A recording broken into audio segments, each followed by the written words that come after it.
an edible landscape or whatever. Um, but the weeds kind of serve to kind of protect it during the winter. Again, this thing was not phased at all when we had those cold snaps. So that's some type of I don't know what they call it, but it's a pineapple right there. You can see that with the white and green leaves there. I think somebody was throwing them out, had them on the side of the road, and I planted them. They have a lot of thorns on them, so you gotta you actually have to have some thick gloves. But I think this Friday, I don't know that it's sweet, but um, I think you can. I think it's more for like a grilling or something like that. I've heard. So we'll find out when it actually produces for me. Just gotta have some gloves when I actually get some fruit off of it. So that's, yeah, this is kind of my tropical area. It's going to grow. I'm probably going to take this tropical area. See this area is all overgrown here, all the way back to my metal garage there. So I'm going to get this, make this into kind of like the tropical zone. Um, right here, got some wild growing elderberries. So they have some. I guess they're elderberries are poisonous, but you can cook them down, and I think like there's syrup and stuff like that you can make out of them. There's medicines and things like that. But when my wife hears the word poison, she stays far away from it. So I kind of just have it here. I'll probably see some elderberries right there and right there. So I kind of have it, attract the birds in. They'll help with the insects and stuff like that. Um, so yeah. And if you look up there, you'll notice, I don't know if you can see it, I have a wild beehive. I have 3 wild beehives on this property, so everything's getting pollinated just fine. But yeah, this area here, it's got work to do. The great thing is that, so there was a landscaper that was here before us, and he dumped a lot of branches and stuff in here. And the thing is that's all breaking down. I've removed a lot of it, but there's still a lot in there. Um, and, and, and it's all breaking down, and this soil in here is really rich. I actually had some pineapples in here, and when they produced, the pineapple were just as big as the ones you get from the store, because typically the Florida grown pineapples, they're smaller because we just don't have as much nutrients in our sandy soil here, as they do in the volcanic soil out in Hawaii. But the pineapples that I got out of this area with that rich soil, it was just as big as what you get from the store. So I'm looking forward to cleaning this up and then taking advantage of all the good soil that's in here. Now, obviously, I got some really thick weeds in there, so it's going to be a big job. But it's just kind of over time type thing. So we're going to move on back. Actually, we want to go over this way. So I like to experiment and do different things. Just to see what works. So one thing I do is when I get an avocado or mango seed, I'll just find a different spot in the yard. I'll plant it. Not in the way, because I kind of like some of my yard to be open. I'm not trying to fill the whole yard up. My kids like to play in it, soccer, and we'd like to have some open areas. So I'm not trying to fill the whole thing up. But so one thing I've done is I started planting avocado trees and like little mini microclimates just to see what happens. And so I plant avocados in my philodendrons, because obviously there's a lot of protection here. It's real thick. And so here's an avocado. I staked it up. It's actually probably a couple years old. So the downside is if you plant it in something like this, it's fighting for nutrients and sunlight. So it's going to grow slowly. But I don't see that as a problem, because I'm in it for the long game, playing the long game here, and just, it's just fine, because in 20 years, if I have a big avocado tree out of that, I'm good with it. So, and the key thing is it's not at all harmed during the winter. So once they get big and a thick trunk, they're a lot more resilient in the cold. And I have a little mango here. I'm going to cut the philodendrons back. I did have it cut back to where it was getting some sunlight, but, and these are wild. They are from seed, so I don't know how they're going to do, how productive they're going to be. But again, I can always graft something onto it. And I actually have some over there. I have more avocados in my philodendrons. And plus they have an overstory. They have an oak tree overstory, as I mentioned earlier. I got a pear tree out there. I don't know, it's not worth looking at. It's not, hasn't had much vigorous growth. It's, I think it's kind of pushing it to have down here. If anybody has a zone 9B, a pear tree that's doing good, please let me know, and or just tell me what you've done to make it grow successfully. So this here is a mulberry. So I was actually surprised that mulberries grew in Florida, because I grew up in Ohio eating them. But yeah, they grow wild here as well. So I was driving down the road one day and saw a mulberry trees with that they were actually full of mulberries, and just pulled over and broke some limbs off, and tried to start them. So this is the only one that started. I just transferred it yesterday. Hopefully I didn't do it too early. It seems to be doing okay, so I'm just going to keep some water on it, make sure it gets transplanted just fine. So another area that I'm going to take care of. It has a lot of potential of growing a lot of cool things in. So this area here, again, the landscaper, he dumped a lot of I think sod or something like that, because there's big mounds of dirt in there, and it's all organic material. So you dig in there, and it's like broken down, so it's rich dirt. So looking forward to the opportunity that was provided to me. So some people might see this as a mess. I see it as an opportunity. Some type of non-edible.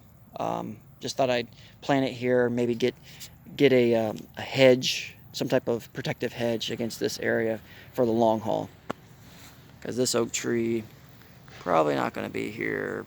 It's probably going to fall at some point. It's other trunks that were beside it fell. So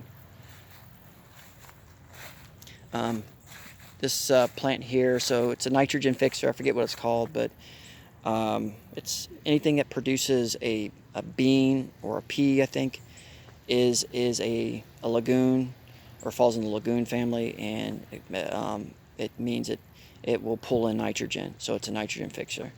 So I wanted to have some nitrogen fixers in place, and so what I do is, as this grows, as you prune it, you just drop the branches somewhere where they'll break down and feed other plants.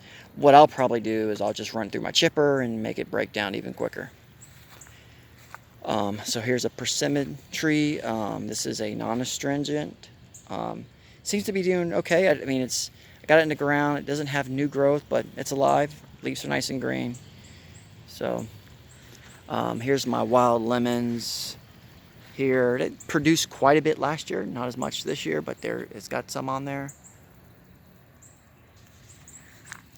And then, so that right there is another graft, Meyer lemon graft onto that. So here's where I've kind of started cleaning into this area here. So my plan is I'm going to have rows of trees, and then I'm going to have gaps between them to where I can mow with my 54-inch zero-turn lawnmower. So I'll maintain in between the rows. So get it cleared up, plant trees, and then have lanes. And then there's a lot of contour in here, so it'll actually be kind of a cool little garden area once I get all this cleared up. This right here is a jaboticaba. I probably didn't say it right, but I got it in the ground, and it seems to be happy. I hear it doesn't like to have wet feet, so I was like, well, I figured there's this slope here, so I figured, hey, I'll just put it on a slope, and that way we're not going to have standing water in this area. So it seems to be happy. And so for those that aren't familiar with this, it produces like a grape type fruit, but off the trunk. They grow right off the trunk. And so I'm really looking. I hear they're good. I hear they're like a Concord grape, similar to that taste. So yeah, it'd be interesting. Or looking forward to having it produce for me. Oh, I forgot to mention here. So I have another papaya that grew. I don't even remember. So I put compost around this um, persimmon tree when I planted it, and apparently had a papaya seed in there. I don't remember us eating a papaya, but apparently it was in the compost. So it's doing real nice. I'll just let it grow right beside the persimmon tree. Um, it's I think once these produce, it's not like a permanent tree. It's more like a plant or you know, well, I wouldn't say a print or annual, but it doesn't last as long as a tree. So we're gonna shift on over here. So this is our garden. It's the summertime. Last year we're covered in sweet potatoes. This year we didn't get those in the ground, so and everything just kind of overgrew. So we do have sweet potatoes in there, but we didn't take advantage of the summer season. In Florida, there's certain things you don't want to mess with: tomatoes or lettuce or all that kind of stuff. You want to focus on things that is used to that hot sun. So okra, my wife actually has okra right there, not doing too good. I mean, we did much better last year, and I'll explain why here in a second. And then we had sweet potatoes that did really well too. So, and the reason why, so I mentioned we did really well with okra. So I got a bunch of really broken down. It was almost potting soil texture um, um, mulch from Falkenberg. It was more broken down than the stuff up front there. And so I put it here, and this was just a big black, layer of, well broken down composted mulch, and it was mostly consisted of leaf material. And so we planted our sweet potatoes and our okra in that, and they thrived. They did really well in it. And this soil has only gotten richer. It's only broken down more. And so I just didn't get the time to clear this out and get the sweet potatoes in the ground this year. I work, so this is kind of a weekend type thing for me.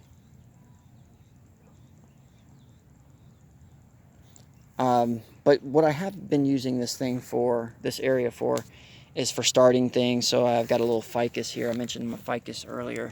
So I got some on my porch, but I've also just stuck some because this stuff does a great job of holding moisture. So I got a ficus here that I'm trying to start. I got other little ficus in here. I started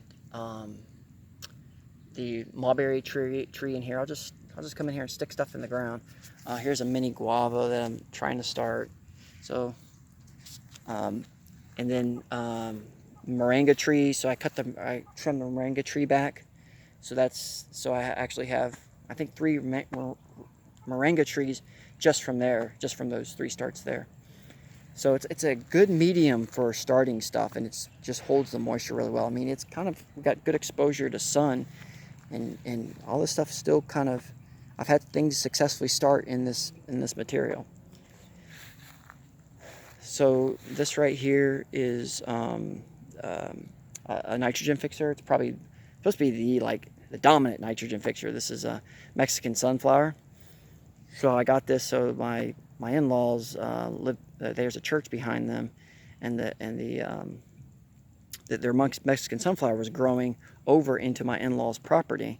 So under the principle of gleaning, I clipped off some Mexican sunflower that were growing into their yard, and then I started them here. I tried to start Mexican sunflower in water, and I failed twice. And I was trying to figure out, and everybody's talking about how easy it is to start. Well, I came out here and just threw it in the ground, and boom, there it went. So once these grow again, it'll be my 3rd time. So you can cut them back, I hear, like 3 times during the warm season. So that once these grow to full size again, that'll be my 3rd time to cut them back. And so what I'll do is I'll cut them back, and then I'll take all that stuff that I cut, and I'll feed it to, you may have saw some up there laying around my banana trees. So it's a nitrogen fixer, so as it breaks down, it releases that nitrogen to your plants. So a great organic way of providing nitrogen.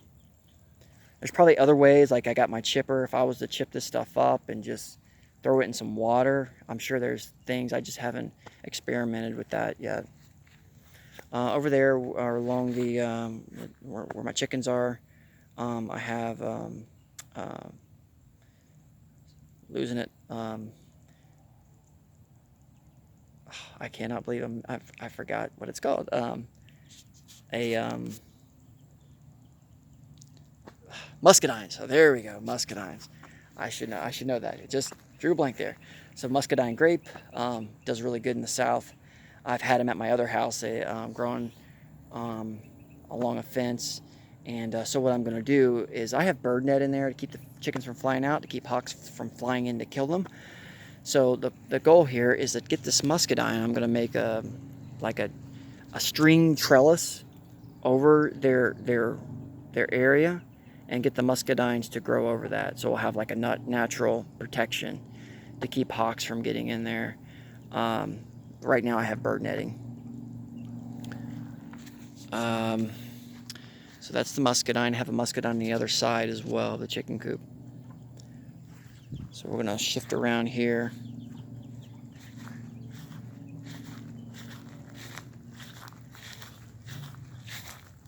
So my last area, so I got my stone fruit back here.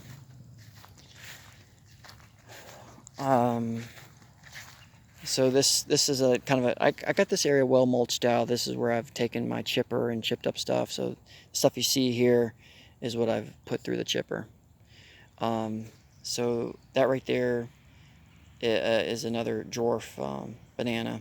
I had, just had so many pups up there that I just went ahead and threw one back here, and I'll probably put some more. This area I'll probably throw some more variety in here. As you can see, you might say, wow, that's kind of close. Yeah, I just went with a dense planting approach. Because the thing is with peaches and plums, we have raccoons and squirrels that come in here. So one day when these things are really productive, I'm probably going to just build a big chicken wire cage over this, and to keep them all protected. So kind of have them in here dense, so I don't have to make it too big. I don't know, but so yeah, this is my plum here. That's you see the price there, but it was actually like $5 on sale. So the kids found that, and they know I like plants, so they got that. They got another one over there. They're doing okay. We'll just see how they do. But this peach tree right here is doing awesome. I mean, it's I got to look and see when I don't remember when the date for pruning them is. But as you can see right here, this little guy looks a little different than the rest of the peach tree. So this is actually a nectar plum that I grafted on to the peach tree. So I had grafted like 10 different grafts onto here, and I'm not good at grafting. And this is the only one that survived. And if you look at the graft, it doesn't look like it should have survived. So I actually show the graft here. Let me see, where is it? Oh, there it is. It's just, it's a horrible graft. Let's see, let it focus in. So, but anyways, so that's a successful graft. Nectar plums are really, really good. And so I'm glad that one of them was actually a successful graft. So I'm just going to make sure I don't prune that off. But there is a tool that you can use. It makes like a puzzle, like it's almost fitting puzzle pieces together. And so that I'm gonna buy that, and that way I can graft, and not have a 1 out of 10 success rate. So yep, another plum tree, and there's all my failed grafts. You can see the black electrical tape. There is grafting tape. I was just trying it with electrical tape. I've seen people do that successfully. Here's another plum. And this plum has a they are grafting, into good rootstocks that are nematode resistant. So here is the rootstock that's shot up, and I thought I might just let this rootstock grow out and get fruit from it. That way I have a I'll take the seeds and I'll germinate them, and then I'll have my own root stock, and I can graft other stuff, because I'm eventually going to get, hopefully I'll become better at grafting, and then as I run across different stone fruit, I'll have stuff that I can graft them onto. So so I was at Tractor Supply. They had a tree that was because they soak them in like this trough of water, and this one was about dead, and I was like, hey, can I get a discount if I buy that? And they said yeah, so they gave it to me for half price. And I actually had new growth on it, but we went through a dry spell. I was watering it, and I was hoping those little leaves, those little green leaves, would take off, but they just did not. So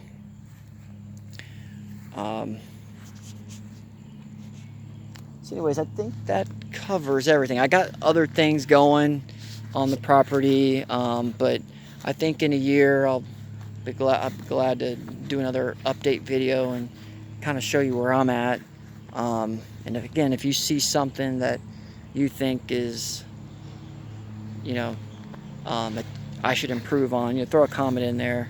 But anyways, I get a lot out of these garden tour videos, so I thought I would just jump onto YouTube or jump on this and do my own. So, but God bless everyone. Thanks for watching.